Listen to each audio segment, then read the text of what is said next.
என்னப்பா கத்திரிக்காயெல்லாம் கருப்பு கருப்பா இருக்கு? இப்போ அந்த பெருசா நீளமா கருப்பு கலர்ல ஒரு கத்திரிக்காய் இருக்கும்ல, தெரியலையே. அது சந்தை கடையில் பார்த்து சரி வாங்கி சமைச்சு பார்க்கலாம் அப்படின்ட்டு வாங்கிட்டு வந்திருக்கிறேன். ஓகே, அது எப்படி சமைக்கிறதுன்னு பார்க்கலாமா? சரி அதை அப்படியே ரெசிபின்னு சொல்லுங்க. புதுசா இருக்கு, புதுவித டெக்னிக் கண்டுபிடிங்க. நானும் புதுசாக நானே சமைக்கிறது எப்படி இருக்கும்னு எனக்கே தெரியாது. நான் அப்படியே சமைக்கிறேன், நீங்கள் டேக் எடுத்துக்கோங்க. இப்போ ஒரு வானொலி சூடு பண்ணி தேவையான அளவு நல்லெண்ணெய் ஊற்றிருக்கிறேன்.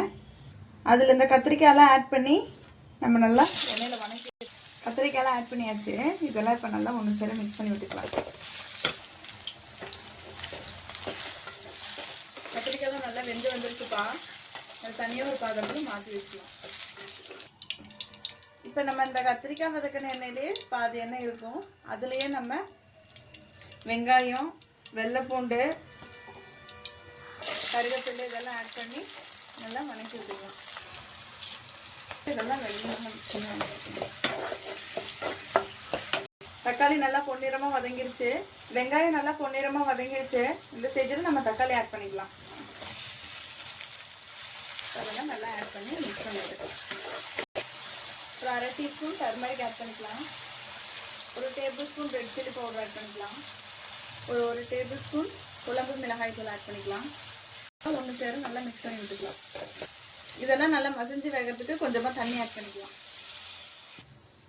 தொக்குக்கு தேவையான அளவு உப்பு சேர்த்துக்கலாம். நல்லா கொதிச்சு வந்துருச்சு.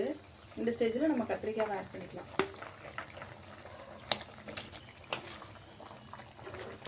இப்போ குழம்பு நல்லா கொதிச்சு வந்துருச்சு. இந்த ஸ்டேஜில் நம்ம கொஞ்சம் தேங்காய் ஆட் பண்ணிக்கலாம்.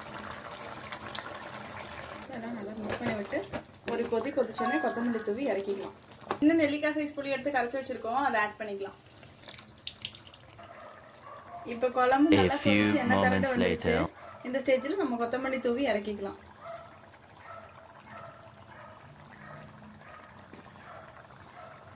இந்த வீடியோ எல்லாருக்கும் ரொம்ப பிடிச்சிருக்கும்னு நினைக்கிறேன்.